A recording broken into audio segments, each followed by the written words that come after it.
बच्चों, कैसे हैं आप लोग। उम्मीद करता हूं कि बहुत अच्छे होंगे आप लोग।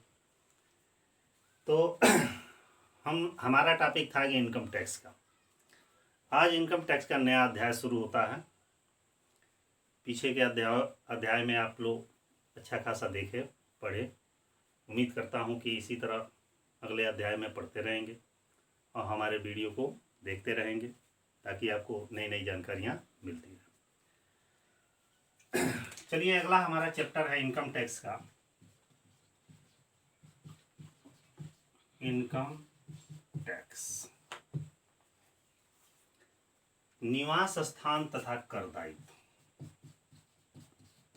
निवास स्थान तथा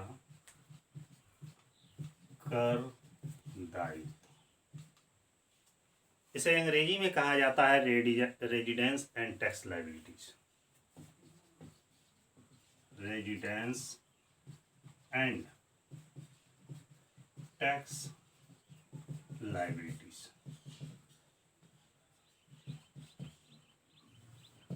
रेजिडेंस एंड टैक्स लायबिलिटीज में हम क्या जानेंगे कि एक व्यक्ति कब वह निवासी होती है, कब असाधारण निवासी होती है, कब अनिवासी होती है। ठीक इसी प्रकार एक कंपनी कब निवासी, असाधारण निवासी, अनिवासी होती है। ठीक इसी तरह एक फर्म या कोई संस्था निवासी, असाधारण निवासी, अनिवासी होती है। तो आज का टॉपिक है केवल एक व्यक्ति। एक व्यक्ति मतलब पर्सन। एक व्यक्ति को निवासी, असाधारण निवासी, अनिवासी कब माना जाता है। अब ये भी जानना जरूरी है कि निवासी क्या होता है, असाधारण निवासी क्या होता है, अनिवासी क्या होता है। एक व्यक्ति की निवासी स्थिति, एक व्यक्ति की निवासी स्थिति का निर्धारण, निवासी स्थिति का लिख दे रहे हैं, निवासी स्थिति का निर्धारण अंडर सेक्शन इनकम टैक्स की धारा 6(1) में कही गई है। ठीक है। और एक व्यक्ति क्या होता है, वह 3 कंडीशन में वह हो सकता है। पहला कंडीशन कि एक व्यक्ति क्या हो सकता है, निवासी हो सकता है। इस निवासी को साधारण निवासी भी कहा जाता है, साधारण निवासी भी कहा जाता है। दूसरा कि एक व्यक्ति असाधारण निवासी भी हो सकता है। एक व्यक्ति असाधारण निवासी भी हो सकता है। और तीसरा, एक व्यक्ति अनिवासी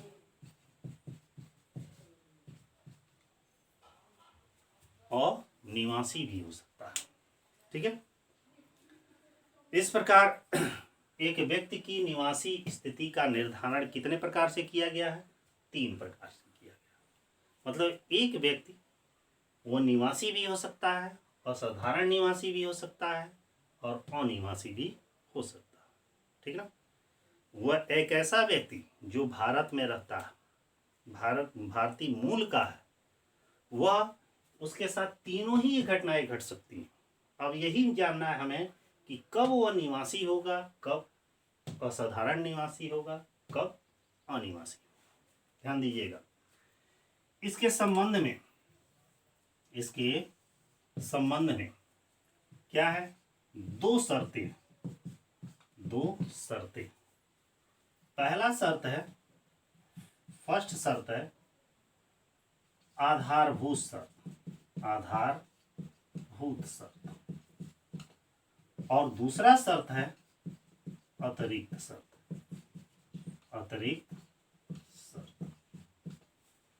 आधारभूत शर्त और अतिरिक्त शर्त मतलब 2 शर्तें बनाई गई हैं उस व्यक्ति की निवासी स्थिति के निर्धारण के लिए। आधारभूत शर्तें यह मुख्यतः कंपल्सरी हैं और ये अतिरिक्त शर्तें सहायक के रूप में। जो आधारभूत शर्तें हैं यह 2 प्रकार की होती हैं। और अतिरिक्त शर्तें हैं ये भी दो प्रकार की, यह भी हमारी दो प्रकार की। आइए चलते हैं आधारभूत शर्त।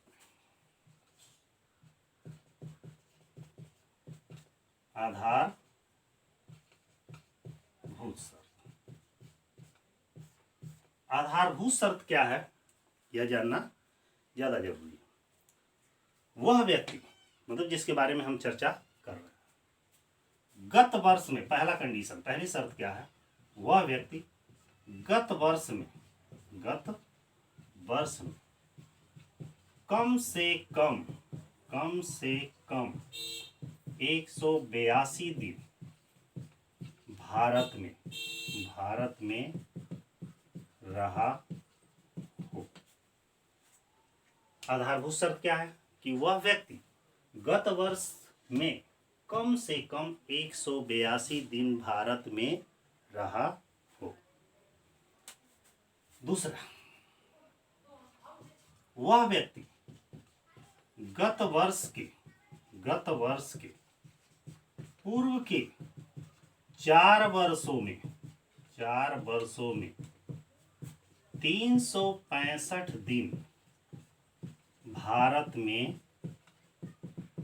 रहा हो, और गत वर्ष में, ध्यान दीजिएगा, गत वर्ष के पूर्व के 4 वर्षों में 365 दिन भारत में रहा हो, और गत वर्ष में कम से कम 60 दिन भारत में रहा हो। यह भी बताया कि एक व्यक्ति की निवासी और असाधारण निवासी या निवासी का निर्धारण कैसे किया जाता है। तो इनकम टैक्स में 2 शर्तें बनी हुई हैं, आधारभूत शर्तें और अतिरिक्त शर्तें। आधारभूत शर्तें हमारी 2 प्रकार की होती हैं और अतिरिक्त शर्तें भी 2 प्रकार की होती हैं। आधारभूत शर्तें हमारी क्या है, 2 शर्तें कौन कौन सी है कि वह गत वर्ष में कम से कम 182 दिन भारत में रहा। दूसरा क्या है, गत वर्ष के पूर्व के 4 वर्षों में 365 दिन भारत में रहा हो, लेकिन गत वर्ष में कम से कम 60 दिन भारत में रहा। दूसरी शर्त के संबंध में अपवाद भी है। अपवाद के संबंध में, अपवाद में क्या है कि वह गत वर्ष में 182 दिन भारत में रहा। अपवाद के कंडीशन में इस 60 दिन के स्थान पर उसे 180 दिन भारत में रहना पड़ेगा। अब प्रश्न है कि अपवाद कब होगा, किस कंडीशन में 60 दिन की जगह पे उसे 180 दिन भारत में रहना पड़ेगा। यदि वह व्यक्ति विदेश में रोजगार के उद्देश्य से गया है तो ऐसे कंडीशन में उसे 60 दिन के स्थान पर 182 दिन भारत में रहना अनिवार्य होगा। यह 2 कंडीशन हुआ, ठीक है। तो यही अपवाद है। अपवाद क्या है कि यदि वह व्यक्ति रोजगार के उद्देश्य से गया होगा बाहर, माने भारत छोड़कर भारत के बाहर, तो उसे 182 दिन भारत में रहना गत वर्ष में अनिवार्य है। तो यह तो हुआ 2 आपका आधारभूत शर्त। अब आती है बारी अतिरिक्त शर्त और अतिरिक्त शर्त, ठीक है। अतिरिक्त शर्तें कौन कौन सी हैं यह भी जान लीजिए। अतिरिक्त शर्तें हैं, पहला, वह गत वर्ष के पूर्व के 10 वर्षों में, गत वर्ष के पूर्व के 10 वर्षों में कम से कम 2 वर्ष भारत में रहा हो। गत वर्ष के पूर्व के 10 वर्षों में 2 वर्ष भारत में रहा। दूसरा कंडीशन, गत वर्ष के पूर्व के 7 वर्षों में 730 दिन भारत में रहा हो। यही हमारी शर्त है। एक बार फिर से हम देखिए, रिवाइज कर लीजिए इसको, क्योंकि ये सबसे इम्पोर्टेंट टॉपिक है निवास स्थान का निर्धारण के। एक बार मैं बताना चाहूँगा कि एक व्यक्ति की नागरिकता अलग चीज़ होती है और उसकी निवासी स्थिति अलग होती है। जैसे नागरिकता का मतलब है कि जो पूर्ण रूप से भारत में हो, उसके दादा परदादा पूर्वज या उसके पीछे के वंशज जो हैं वो भारत के मूल रूप से निवासी हो, तो वो भारत के नागरिक कहलाएंगे। और निवासी स्थिति अलग चीज़ है। निवासी स्थिति का है ये है कि भारत में वो रहता है, भारतीय मूल का है, लेकिन ये कोई जरूरी नहीं है कि हमेशा भारत में रहता हो। वो भारत के अलावा किसी अन्य देश में भी रह सकता है, जब इच्छा करेगा वो इंडिया आ सकता है। तो यहाँ हमें जानना है उसका निवास स्थान का निर्धारण।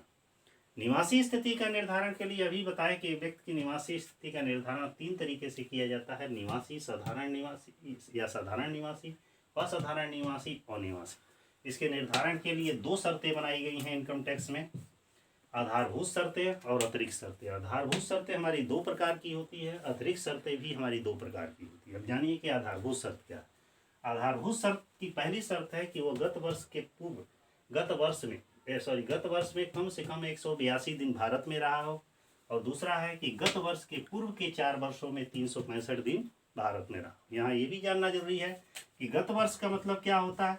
गत वर्ष का मतलब जो वर्ष चल रहा है वो वर्ष, इस वर्ष को छोड़कर उसके पीछे के वर्ष में वो कम से कम 182 दिन रहा।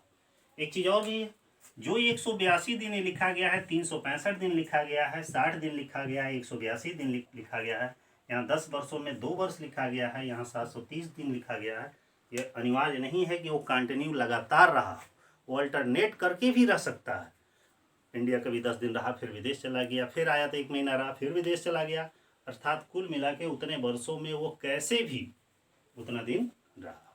दूसरी चीज़ इसमें दूसरी शर्त में है कि गत वर्ष के पूर्व के 4 वर्षों में 365 दिन भारत में रहा, तो 365 और गत वर्ष में 60 दिन रहा।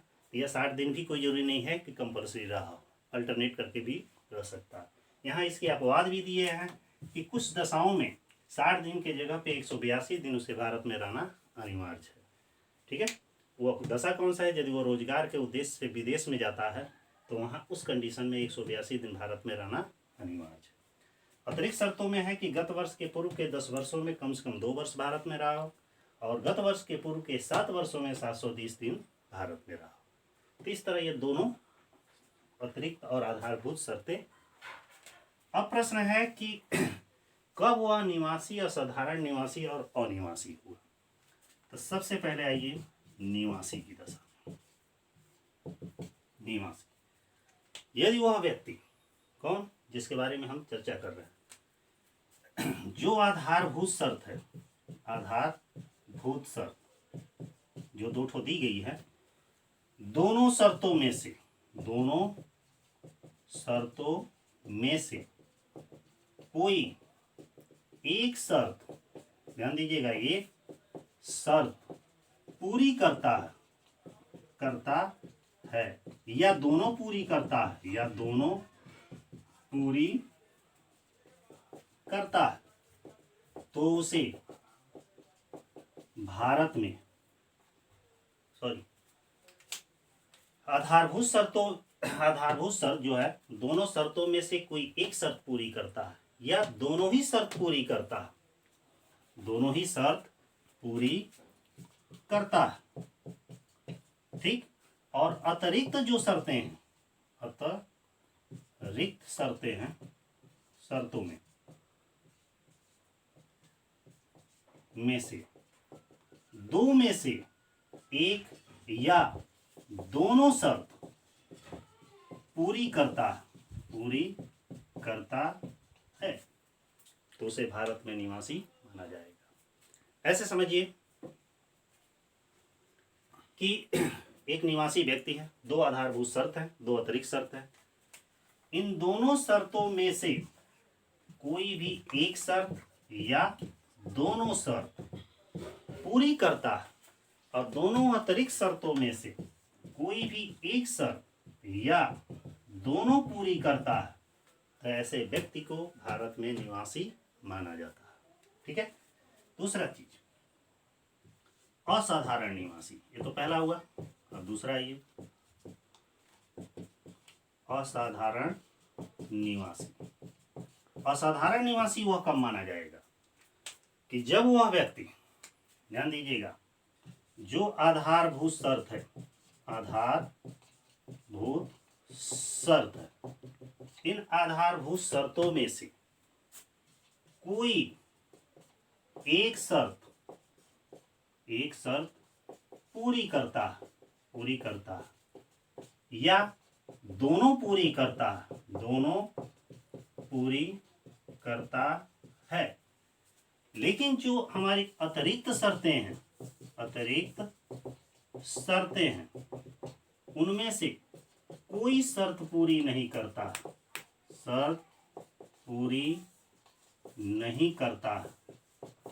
तो ऐसे कंडीशन में उसे असाधारण निवासी माना जाता है। ठीक है, ऐसे समझिए। यहाँ पे टेबल में आइए, आधारभूत शर्तें, अतिरिक्त शर्तें, दो आधारभूत शर्तें। असाधारण निवासी कब होता है? इन दोनों शर्तों में से कोई भी एक शर्त या दोनों शर्त पूरी करता है। इन दोनों में से कोई भी एक शर्त या दोनों शर्त पूरी करता है, लेकिन इन दोनों अतिरिक्त शर्तों में से एक भी शर्त पूरी नहीं करता, तो ऐसे व्यक्ति को असाधारण निवासी माना जाता है। तीसरा स्टेज, लास्ट, अनिवासी। अनिवासी कब माना जाता है? अनिवासी कब माना जाएगा? अनिवासी के लिए आधारभूत शर्त है, आधारभूत शर्त। इसमें से जो आधारभूत शर्त ये दी गई है, कोई भी शर्त वह पूरी नहीं करता, कोई भी शर्त पूरी नहीं करता। और जो अतिरिक्त शर्त दी गई है, इसमें दोनों या कोई एक पूरी करे या न करे, तो ऐसे व्यक्ति को अनिवासी माना जाता है। मतलब ऐसे समझिए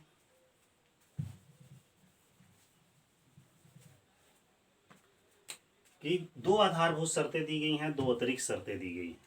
इन दोनों आधारभूत शर्तों में से एक भी शर्त वह पूरी नहीं करता है। वो दोनों आधारभूत शर्तों में से एक भी शर्त वह पूरी नहीं करता है।